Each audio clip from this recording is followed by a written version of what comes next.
Hello. Hello. ಹಾಂ ಹೇಳಿ sir. Sir ಇದು ಅಲ್ಟೋ ಒಂದು ಗಾಡಿ ಕಳಿಸ್ಕೊಟ್ಟಿದ್ರಲ್ಲ, ಹೌದು ಸರ್, ಸೇಲಿಗಿದೆ ಸರ್. ಮಾಡಲ್ ಎಷ್ಟು ಗಾಡಿ ಇದು? ಅದು 2007 ಸರ್. ಓನರ್ ಎಷ್ಟು ಇದ್ದಾರೆ?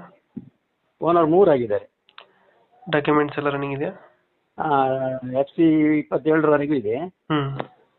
ಮತ್ತು ಇನ್ಸೂರು 1 ವರ್ಷ ಫ್ರೆಶ್, ಮೊನ್ನೆ ಕಟ್ಟಿದ್ದು ಡಿಸೆಂಬರ್ಗೆ. ಯಾವುದು ಲೋನ್ ಇಲ್ಲ ಅಲ್ಲ ಗಾಡಿ ಮೇಲೆ? ಇಲ್ಲ, ಕ್ಯಾಶಲ್ಲಿದೆ. ರನ್ನಿಂಗ್ ಎಷ್ಟಾಗಿದೆ? ಮ್ಯಾಗ್ವಿಲ್ ಇದೆ. ರನ್ನಿಂಗ್ 78,000 ಚಿಲ್ಲರೆ ರನ್ ಆಗಿದೆ. ಇಂಜಿನ್ ಕಂಡೀಷನ್ ಅಣ್ಣ? ಇಂಜಿನ್ ಕಂಡೀಷನ್ ಗುಡ್ ಇದೆ, ಗುಡ್ ಕಂಡೀಷನ್. ಟೈರ್ ಕಂಡೀಷನ್ ಚೆನ್ನಾಗಿದೆಯಾ? ಟೈರ್ 80%ವರೆಗೂ ಟೈರ್ ಇದೆ. ಹ್ಞೂ. ಮ್ಯಾಗ್ವಿಲ್ ಇದೆ 5. ಮ್ಯಾಗುಲ್ 5 ಬರ್ತದೆ. ಹೌದು, 4 ವಿಂಡೋ ಇದೆ. ಫ್ರಂಟ್ 2 4 ವಿಂಡೋ ಇದೆ. ಫ್ರಂಟ್ 4 ಇಂಡನಾ? 2 ಇದೆ. AC system? AC, power steering ಎಲ್ಲ ಇದೆ. LXi ಎಲ್ಲ ಬರ್ತದೆ. ಹೌದು, ಸೀಟ್ ಕವರ್ ಚೆನ್ನಾಗಿದೆಯಾ? ಚೆನ್ನಾಗಿದೆ, ಚೆನ್ನಾಗಿದೆ. ನೀಟಾಗೈತೆ.